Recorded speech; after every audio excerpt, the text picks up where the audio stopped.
이스라엘이 가나안 땅을 향하여 요단강을 건너는 이야기는 여호수아 3장과 4장에 걸쳐서 나와 있습니다. 오늘은 4장을 살펴보겠습니다. 5장 1절도 요단강 도강과 깊게 관련된 구절이기에 함께 다룹니다. 여호수아 3장과 4장에는 똑같은 말, 똑같은 내용이 자꾸 반복됩니다. 특히 4장은 이스라엘이 요단강을 건넌 사건을 여러 가지 관점에서 조명하면서 도강 완료에 대한 말이 여러 차례 나옵니다. 한 사건의 여러 측면이 나란히 부각되기 위하여 불가피한 반복이 생긴 것입니다. 여호수아 4장은 요단강 도강의 의미를 돌아보는 그런 성격이 강합니다. 본문을 살피면서 우리 자신을 말씀에 비추어 돌아보고자 합니다. 본문은 그 모든 백성이 요단강 건너가기를 마침에 라는 말로 시작합니다. 본문 1절이 도강이 종료되었다 라고 말을 하기에 독자는 이제 도강 이후의 이야기가 시작되겠거니 하는 마음으로 본문을 계속 읽게 됩니다. 그러나 11절을 보면 모든 백성이 건너기를 마친 후에 라는 말이 다시 나옵니다. 백성이 강 건너기를 마쳤다는 말이 나왔다고 해서 곧바로 도강 이후의 이야기가 전개되지는 않습니다. 본문에서 도강 이야기가 최종적으로 끝나는 것은 18절에 이르러서입니다. 속칭 끝날 때까지 끝난 게 아니다 라는 말이 있는데 여호수아 4장이 딱 그 모양새입니다. 여호수아 3장에는 요단강이 갈라지는 대장관이 펼쳐지죠. 그리고 이스라엘이 마른 땅으로 강을 건너는 이야기가 나왔었습니다. 제사장들이 언약궤를 메고 백성 앞에서 요단강에 발을 담그자 강이 갈라졌고 제사장들이 맨 언약궤가 강 한가운데에 멈춰 있는 동안 백성이 강을 건넜습니다. 본문은 바로 이 상황에서 시작됩니다.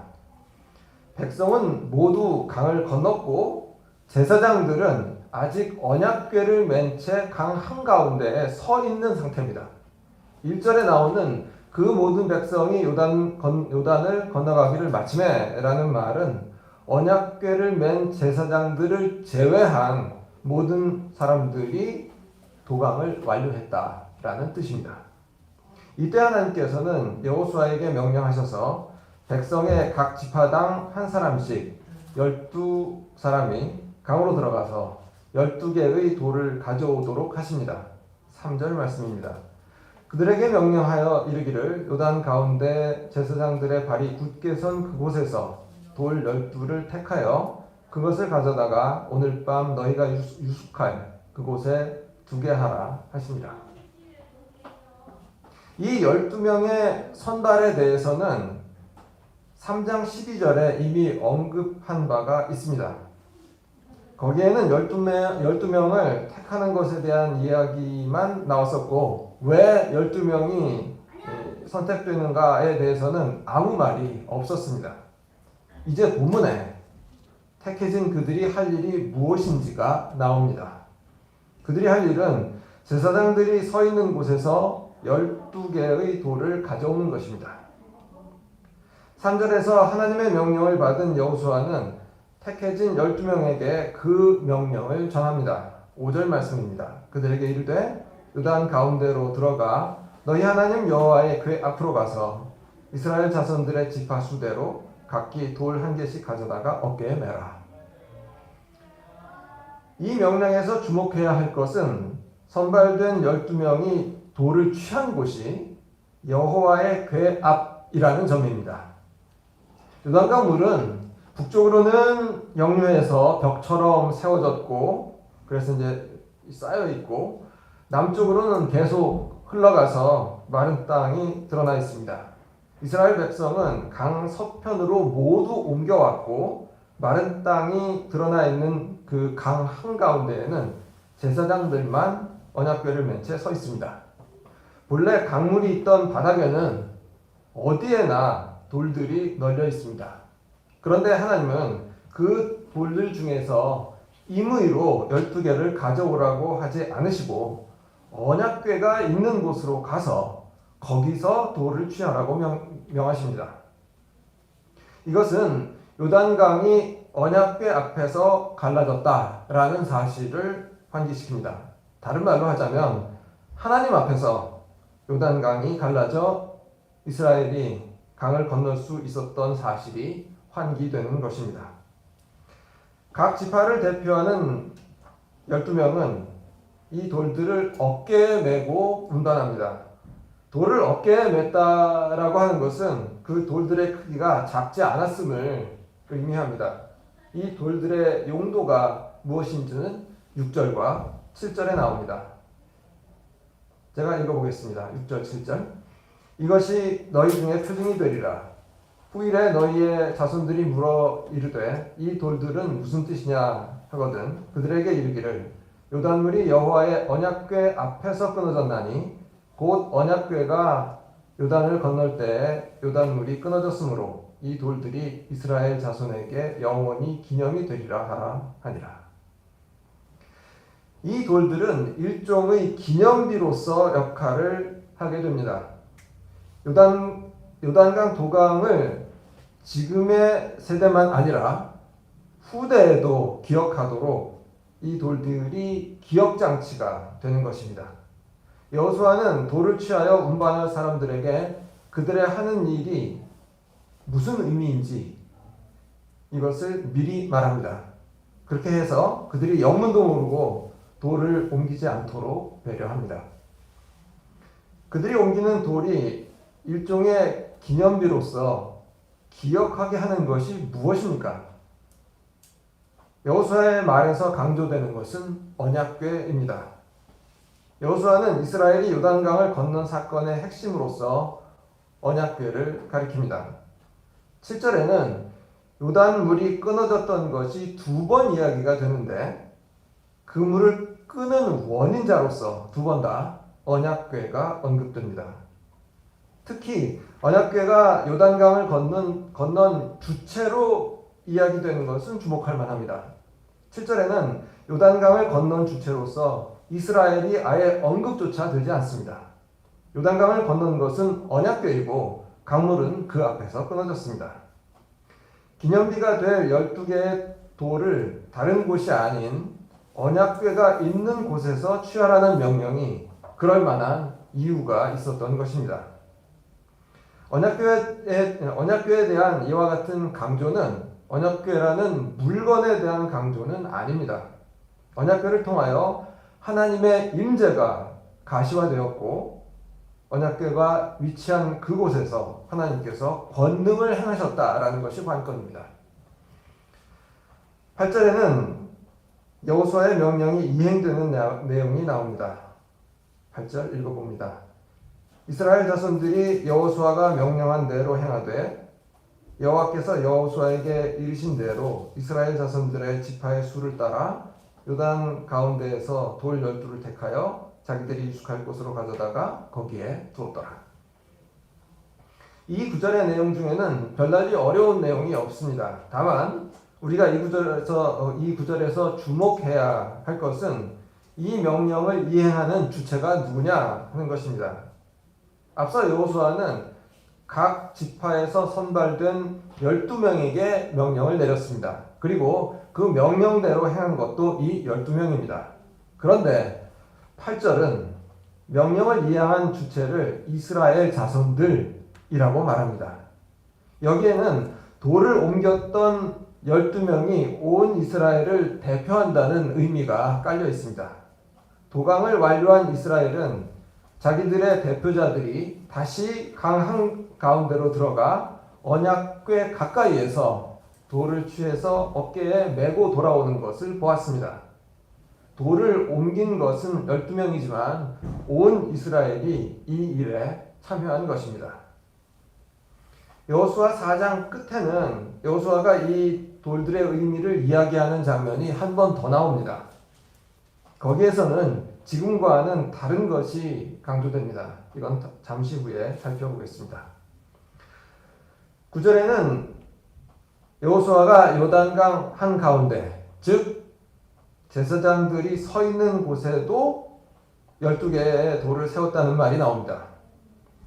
강의 수위가 낮을 때에는 이 돌들이 수면 위로 드러남으로써 요단강에서 일어났던 사건을 기억하게 했을 것입니다. 9절에 나오는 이 돌들에 대해서는 전에도 후에도 다시 이야기되지 않습니다. 요단강의 기적을 회상하는 기념물로는 강으로부터 운반해서 나온 그 돌들이 훨씬 중요합니다. 이스라엘이 강을 건너고 12명의 대표자들이 돌을 운반하는 동안 언약궤를 맨 제사장들은 계속 강 한가운데에 서 있었습니다. 11절 이하에는 요단강 도강을 총정리하는 서술이 나옵니다. 이 총정리는 크게 두 부분으로 이루어져 있습니다. 먼저는 도강의 순서를 간단하게 되짚어 약술하고 도강의 결과를 이야기합니다. 뒷부분에서는 도강과 관련된 마지막 장면이 서술됨으로써 도강 이야기가 마무리됩니다. 11절을 읽어보겠습니다. 모든 백성이 건너기를 마친 후에 여호와의 궤와 제사장들이 백성의 목전에서 건넜으며, 언약궤를 맨 제사장들이 강으로 가장 먼저 발을 내디뎠던 사람들이었는데 강을 가장 나중에 건넌 사람들도 이 사람들이었습니다. 11절은 두 가지를 강조합니다. 하나는 제사장들이 백성의 목전에서 건넜다. 백성의 목전에서 건넜다. 라는 것입니다. 백성이 보고 있었다. 라고 하는 것이 강조됩니다. 강조되는 또 다른 하나는 여호와의 궤입니다. 지금까지 언약궤는 언약궤를 맨 제사장들이라는 문구 속에서 등장했습니다. 즉 언약궤는 제사장들의 움직임과 결합되어 있었습니다. 그런데 11절에서 처음으로 언약궤가 독립적으로 언급됩니다. 언약궤와 제사장들이 백성의 목전에서 건넜으며, 언약궤는 여전히 제사장들의 어깨 위에 있었지만 11절은 마치 언약궤가 따로 움직이는 양 서술합니다. 그것도 새로이 등장하는 여호와의 궤라는 표현과 함께 말입니다.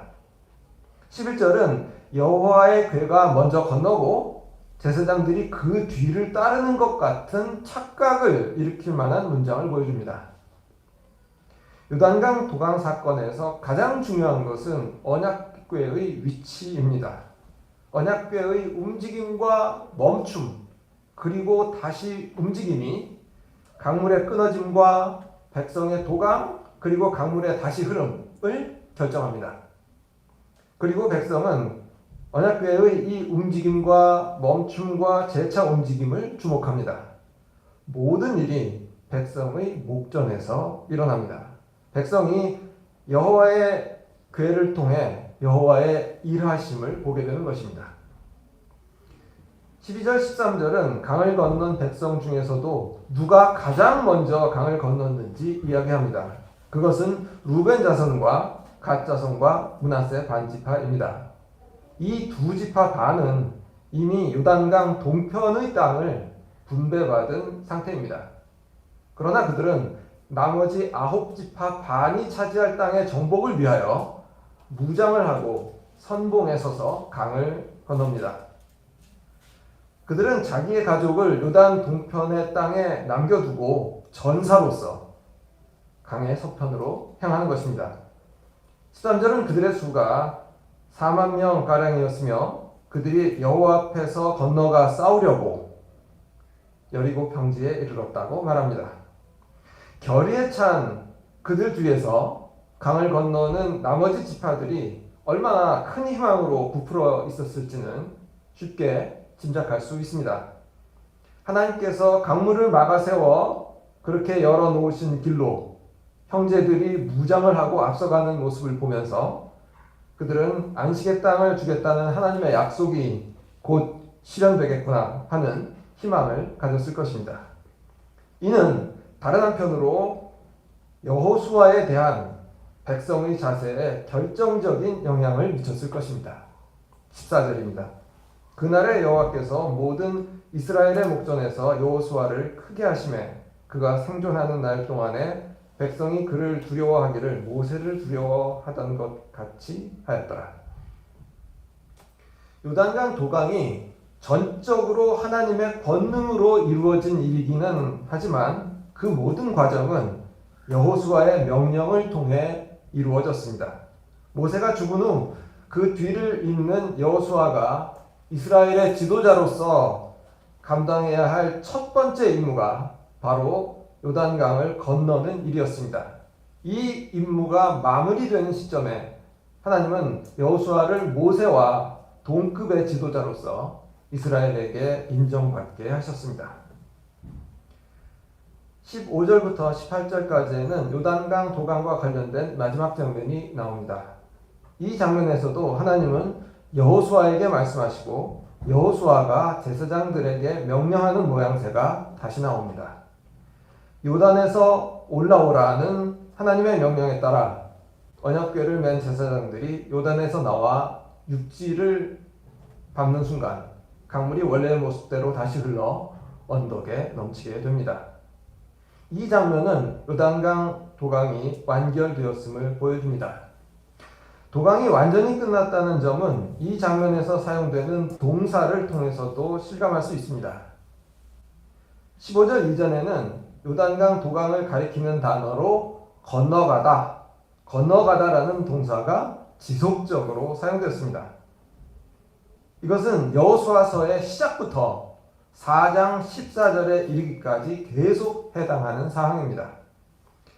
건너가다라는 동사의 사용 빈도는 일일이 세기 어려울 만큼 잦지만 편의상 바로 앞문단에서만 그 이해를 찾아보겠습니다. 11절 시작 부분에 건너가기를 마친 후 11절 끝에 건넜으며 12절 끝에 건너갔으니 13절 중간쯤에 여호와 앞에서 건너가. 그런데 요단강 도강의 마지막 장면에서는 건너가다라는 동사 대신 다른 동사가 등장합니다. 그것은 올라오다라는 단어입니다. 이 말은 16절, 17절, 18절에서 각각 한 번씩 사용됩니다. 16절 뒷부분에 올라오게 하라. 17절 뒷부분에 요단에서 올라오라. 그리고 18절 중간쯤에 요단 가운데서 나오며, 이 나오며는 히브리어 원문상 올라오다라는 동사입니다. 온 이스라엘과 여호수아가 이미 요단강 서편에 서 있고 제사장들은 아직 강 한 가운데에 있는 까닭에 이 대목에서 건너가다가 아니라 올라오다라는 단어가 사용된 것입니다. 이제 이스라엘은 약속의 땅에 들어왔다라는 의식을 가지고 사고하고 행동해야 할 시점에 이르렀습니다. 강을 건너기 전과는 다른 생각과 행위를 해야 하는 그러한 상황이 된 것입니다. 우리는 지금 어디에 서 있습니까? 우리의 인생 여정과 우리를 향한 하나님의 뜻 가운데 우리의 위치는 어디입니까? 인생에 대한 우리의 시각은 그 위치를 자각함으로써 달라집니다. 우리가 어디에 와 있는지 되짚어 생각하고 우리의 생각과 행위를 돌아보는 일에 게으르지 말아야 하겠습니다. 이스라엘은 요단에서 올라와서 길갈이라는 곳에 진을 칩니다. 19절은 이때가 첫째 달 10일임을 밝힙니다. 이 날짜는 유대인의 달력에 따른 것입니다. 첫째 달은 우리의 달력으로는 3, 4월경입니다. 이스라엘이 길갈에 진을 친 때가 첫째 달 10일이라는 것은 큰 의미가 있습니다. 사흘 후, 그러니까 사흘이 아니라 나흘 후, 그러니까 14일, 14일은 유월절입니다. 이스라엘이 애굽을 탈출하던 때에 유월절이 제정되었습니다. 유월절은 하나님의 구원을 기억하는 날입니다.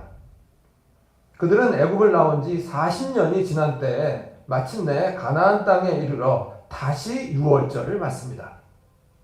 홍해를 건너면서 하나님의 구원을 체험했던 이스라엘이 이제 요단강을 건너므로써 홍해의 기적이 재현되는 것을 경험하였습니다. 그러고서 그들이 유월절을 맞아 하나님의 구원을 되돌아보게 된 것입니다. 여호수아는 요단에서 가져온 돌들을 길갈에 세우고 이스라엘이 이 돌들에 대하여 자손들에게 뭐라고 가르쳐야 할지 말합니다. 여호수아는 12지파의 대표자들이 돌을 옮기기 전에 돌들의 의미를 이미 말했었습니다. 그때에는 여호수아가 돌을 옮길 사람들에게 그 말을 했었습니다. 이번에 그가 말하는 상대는 이스라엘 전체입니다. 이스라엘이 자손들에게 가르칠 내용은 22절부터 24절까지에 나오는데 뒤의 구절이 앞의 내용을 기초로 그 위에다가 이게 쌓아 올리는 식으로 한 단계씩 이게 상승하는 까닭에 뒤로 갈수록 메시지의 스케일이 커집니다. 먼저 22절을 읽어보겠습니다. 너희는 너희의 자손들에게 알게 하여 이르기를 이스라엘이 마른 땅을 밟고 이 요단을 건너갔습니다. 돌을 옮기기 전에 여호수아가 했던 말에는 언약궤가 강조되었었습니다. 기적을 행하신 주체로서 하나님이 강조된 것입니다. 이번에는 마른 땅이 강조됩니다. 기적의 형태가 강조된 것입니다. 물이 말라 마른 땅이 드러나는 형태의 이 기적은 과거에 하나님께서 행하셨던 유사한 다른 기적을 떠올리기에 충분합니다. 23절입니다. 너희 하나님 여호와께서 요단물을 너희 앞에서 마르게 하사 너희를 건너게 하신 것이 너희 하나님 여호와께서 우리 앞에 홍해를 말리시고 우리를 건너게 하심과 같았나니. 23절에서 여호수아는 너희와 우리를 구분합니다. 너희는 요단강이 마른 것을 경험한 사람들이고 우리는 홍해가 마른 것을 경험한 사람들입니다. 요단강을 건넌 사람들은 출애굽 2세대들입니다. 여호수아와 갈렙을 제외한 나머지 사람들은 광야에서 태어났기 때문에 홍해의 기적을 직접 경험하지 못했고 단지 부모로부터 말로 전해 들었을 뿐입니다. 그런데 이 사람들이 요단강의 기적을 경험함으로써 그저 전해 듣기만 했던 홍해의 기적을 자기들이 본 것과 어렵지 않게 연결시킬 수 있었습니다. 이 구원의 은혜를 이제 이 사람들뿐 아니라 그들의 후손도 알아야 합니다. 훗날 이스라엘 자손들도 길갈에 세워진 기념비를 보면서 요단강 도강 사건과 함께 홍해의 사건을 배워야 하는 것입니다. 24절에는 하나님께서 요단의 물을 말리신 사건 및 홍해의 물을 말리신 사건이 무엇을 지향하는지 그 지향하는 목표점이 쓰여 있습니다. 여기에는 두 가지 목표가 언급됩니다. 24절을 읽어보겠습니다. 이는 땅의 모든 백성에게 여호와의 손이 강하신 것을 알게 하며 너희가 너희의 하나님 여호와를 항상 경외하게 하려 하심이라 하라. 그러니까 두 목표 중에 하나는 땅의 모든 백성과 관련되고 다른 하나는 이스라엘과 관련됩니다. 첫 번째 목표는 땅의 모든 백성에게 여호와의 손이 강하신 것을 알게 하는 것입니다. 여호수아 2장 9절 이하에는 라합의 말이 나오는데 그 말에 따르면 가나안 땅 주민들이 이스라엘 앞에서 간담이 높습니다. 그 이유는 이스라엘이 애굽을 나올 때 여호와께서 그들 앞에서 홍해물을 마르게 하신 일을 그들이 들었기 때문입니다. 이제는 가나안 족속들이 떨어야 할 이유가 하나 더 늘었습니다. 하나님께서 홍해뿐 아니라 요단강의 물도 말리신 것입니다. 두 번째 목표는 이스라엘이 그들의 하나님 여호와를 항상 경외하는 것입니다. 이 목표를 첫 번째 목표와 비교해 보면 두 목표 모두 여호와께 대한 두려움을 갖는 것이라는 점에서 양자가 별 차이가 없는 것 같아 보이기도 합니다. 그러나 양자의 차이는 너무나도 큽니다. 이스라엘은 자기 자신의 하나님이신 여호와를 두려워하는 것이고 온 세상 사람들은 남들의 하나님을 두려워하는 겁니다. 그들에게 두려움이라고 하는 것은 말 그대로 공포이고 이스라엘에게 두려움이란 사모하는 마음으로 경배하는 두려움입니다. 길갈에 세워진 돌들은 요단강의 기적을 직접 경험한 사람들뿐 아니라 그들의 후손으로 태어나 조상들이 받았던 은혜에 참여할 사람들도 그 큰 일을 이루신 하나님께 합당한 경외의 마음을 갖도록 의도된 기념비입니다. 5장 1절에는 이스라엘의 그 요단강 도강 소식이 가나안 땅의 왕들에게 어떤 효과를 나타냈는지 쓰여 있습니다. 요단 서쪽의 아모리 사람의 모든 왕들과 해변의 가나안 사람들의 모든 왕들이 여호와께서 요단물을 이스라엘 자손들 앞에서 말리시고 우리를 건너게 하셨음을 듣고 마음이 녹았고 이스라엘 자손들 때문에 정신을 잃었더라. 이 왕들의 반응에서 주목할 만한 것은 이스라엘이 아직 아무런 군사적 행동을 개시하지 않았음에도 불구하고 그들이 요단강 기적의 소식을 듣는 것만으로 정신이 나갔다는 것입니다. 하나님 편에서 그를 신뢰하는 자는 하나님을 대적하는 세력들과 싸울 때 그 싸움을 하기도 전에 이미 이기고 들어갑니다. 이제 오늘 나눈 말씀을 정리해 보겠습니다. 본문은 이스라엘이 요단강을 건넌 사건을 여러 측면에서 조명합니다. 이 사건을 통하여 여호수아는 이스라엘의 지도자로서 그의 자리를 확실하게 굳힙니다. 요단 동편에 이미 땅을 분배받은 지파들이 선봉에 서서 요단강을 건너는 모습은 가나안 땅의 정복을 위한 준비의 측면을 주목하게 합니다. 아울러 이스라엘의 도강으로 인해 가나안 족속들은 두려움에 떱니다. 이와 같은 측면들 외에도 요단강 도강은 꼭 기억해야 할 사건입니다. 꼭 기억해야 할 사건. 본문에서 가장 크게 강조하는 것이 이 점입니다. 요단강 도강을 기념하는 것은 이미 여호수아 3장에서 그 준비가 시작되었습니다. 도강 전에 각 지파에서 한 사람씩 선발되었던 겁니다. 본문에서는 여호수아가 돌을 옮기기 전과 후에 그 12개의 돌의 의미를 거듭해서 설명합니다.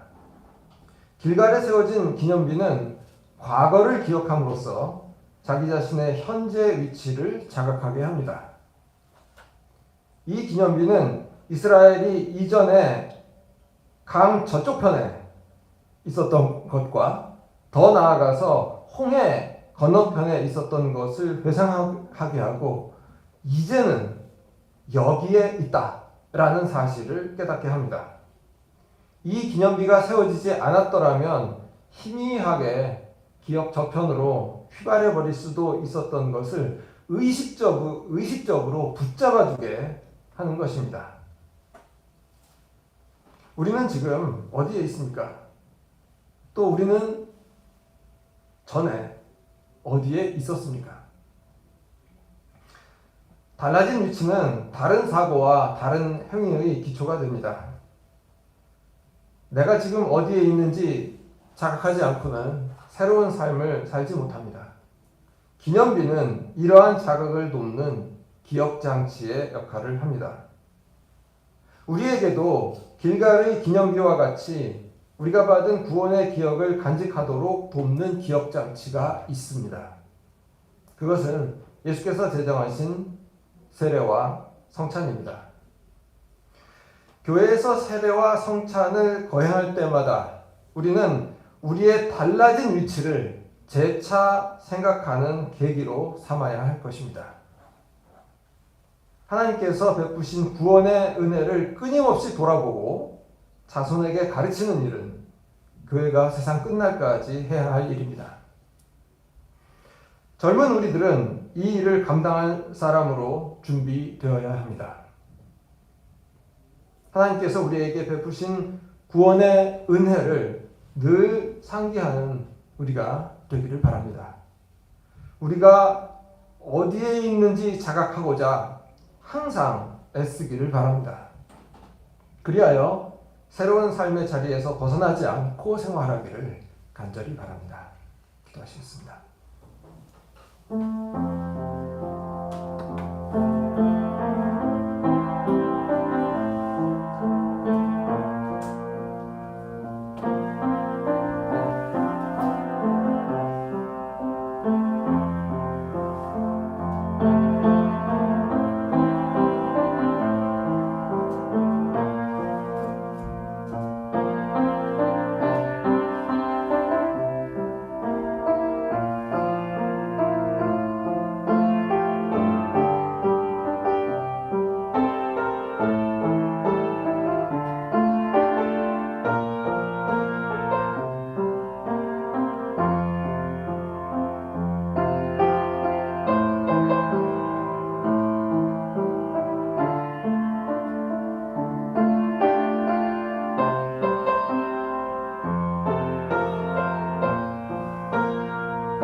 사랑과 은혜의 아버지 하나님, 감사를 드립니다.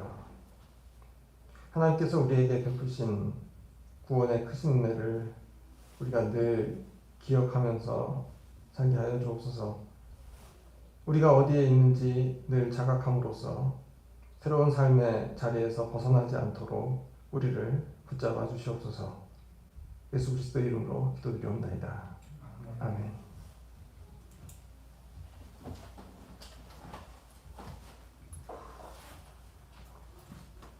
찬송가 65장 함께 부르겠습니다.